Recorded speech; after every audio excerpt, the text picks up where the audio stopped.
I think my hose is just crap. Who knew? I guess that's good news, but it's bad news because now the mystery continues.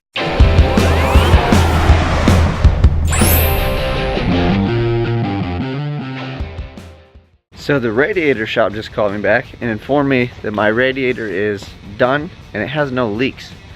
So, I don't know. I guess we'll get some new little hose line and maybe I'll get the little clear stuff so we can see what's going on and see through it. But I don't know, man. I guess that's good news, but it's bad news because now the mystery continues. So I'm gonna go pick up my radiator. So here we go. Look, I got the radiator. No leaks. Dude says it's good. He did everything he had to do. So the little, I was worried about the little fill neck coming out of the thing, and not the fill neck, not with the cap. It's the little overflow neck that comes out. So I think my hose is just crap. Who knew? But at least I know the neck's not leaking because the water run down and it would settle right around the neck. And I thought maybe it had to be welded, but it doesn't. So I guess we're gonna go home and figure that out.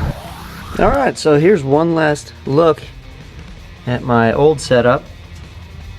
Essentially everything, you know, all the pulleys and stuff will stay, but you know, top end will basically be new. So that is what she looks like. I'm gonna tear it down and then start on the new assembly.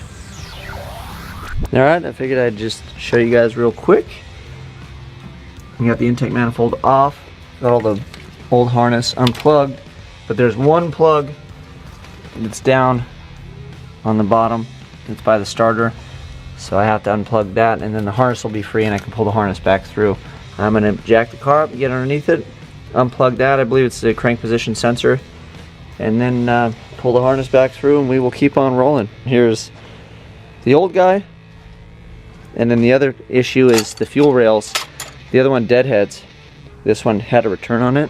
You can see where it came in and returned. So I'll have to put in a regulator, and then these will no longer be good, the hard lines I made. So I'll probably scrap one of them, use one, and then just see how we go, see what I got for supply in the old bag of tricks. So I'm just gonna move all this junk out of the way in there, see if I can one-handed without dropping my camera. I think it's heavier than it looks one-handed.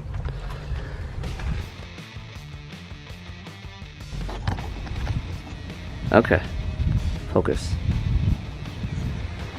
Alright, so that is the physical location. Now I'm having doubts whether or not this is going to clear my hood. So we're going to shut the hood and find out if we're going to use this or not, because I'm not going to make extra work if I don't have to for myself. Sure does look pretty though. Let's see what happens. Pull the old hood down. Well, guess that answers that.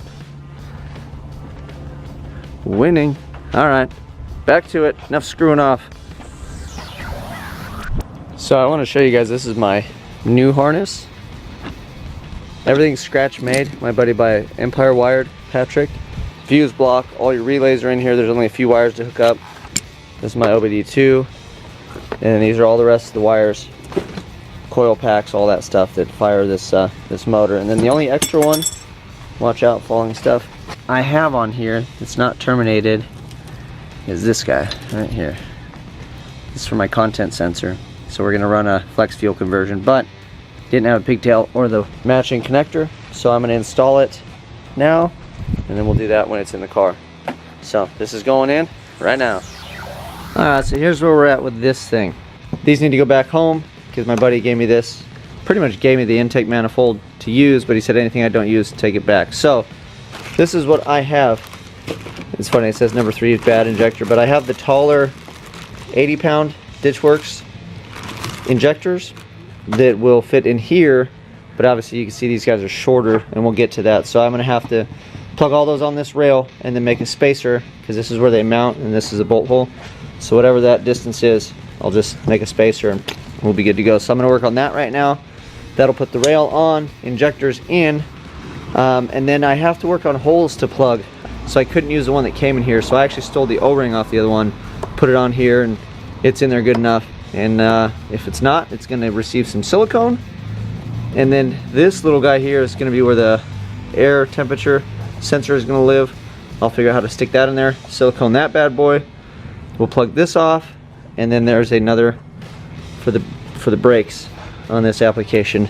This will need to get plugged as well. That is that. And then this is my old one that I'm going to take donation parts and hardware and whatever I need off of. She's a good little manifold. She was good. A little sun dried, but you know what? It boogied. But on to bigger and better. Here we go. What is up, everybody? I figured I would show you, because I showed you a baggie of injectors, just to explain it real quick. I bought these used from a gentleman at the track. Ran into him, he's local, and he said he had some 80-pound injectors. The price was right. He had them all flowed. That's what this thing is in here, and that's why this number 3 is bad. So this is number 3, and that one's bad. And then this is the dude at a Bowling Green that did all the work on these. So that's why I have injector number 9. And then it goes 1, 2, 10. So we're going 1 through 8, obviously. And then I'm substituting injector number 10 with the bad injector 3. So technically I've got 8 of these, and I got a spare, and then this dude is trash. So I got all that for a cheap price, and we're good to go. These injectors are shorter than these ones. Initially I put these in without the little retainer clip, and this seat's further down, so my space was less underneath in here. Well, got that all buttoned up, figured it was good, and then I'm not terribly sure if I need these or not, but obviously that probably keeps the O-ring from bottoming out, so I'm gonna run them because they're supposed to be there. So I have some steel spacers that I've had here, and then I had some other sizes, so the big one seems to fit, but now the hardware that is meant to hold the rails down is too short, and I don't have longer hardware. But the studs on the throttle body are terribly long, as well as there were some 10mm, so there's 2 studs and then there were 2 10s, so I'm swapping hardware to this and then pulling the long hardware out and using it for my rails now because of the bump up in height. So just recycling. So it's like I said, it's a problem, but it's not, because you just scratch your head a little bit and go, hey, I can do this. So there's our workaround. We're gonna keep it rolling. So here's a quick one too for those of you guys that may or may not know. If you're watching this, you probably do, but you may not. This is the fitting, obviously, that they offer. GM, it's all their quick disconnect stuff, and you'll see that in a lot of stuff, a lot of late model stuff. Anyway, they do make an AN fitting that's a 2-piece that you put the collar around here, and there's just an O-ring in there. It's probably not going to focus, but that's it. You slide this over, and then the O-ring grabs this piece, threads it in, and then once it's all done, you tighten it up. That's it. It seals it off the O-ring to the actual fitting that's there. So now I just converted this rail to an AN style, and then I'll just run my hard line, obviously, to wherever I need it to go. So yeah, show you guys that real quick. So I think this is where we're gonna land for today. I took the throttle cable bracket off of the other manifold, and you can see where it was shiny, where it used to live, and it didn't fit here, so I pushed it back and drilled a hole. And the reason I pushed it back is because when you push this up, you need it to point at this area, because if it doesn't, say it's over here, this is further up and this is pointing down, you'll never get full throttle. So this way, at least there's a straight shot, so I know I'm gonna get close, if not, you know, damn close to full throttle, so we'll be good. And so I drilled a hole, pushed it back, made this for a brace, just out of sheet steel, spray a little paint on it. Yeah, so I got that tackled, put an O-ring, stuffed that in there, threw an O-ring. This is an air intake temperature sensor, and I stuffed it down, so I don't know if the clip is going to clear. So if that is an issue, we're going to silicone it and then stuff it back in the hole. And then I need a plug for this guy, plug for this guy, and then we'll figure out what awesomeness to do to plug that off. But that is it. I think I'm going to squirt this black, drop this on my engine so it's not left open, and probably call it an evening for today.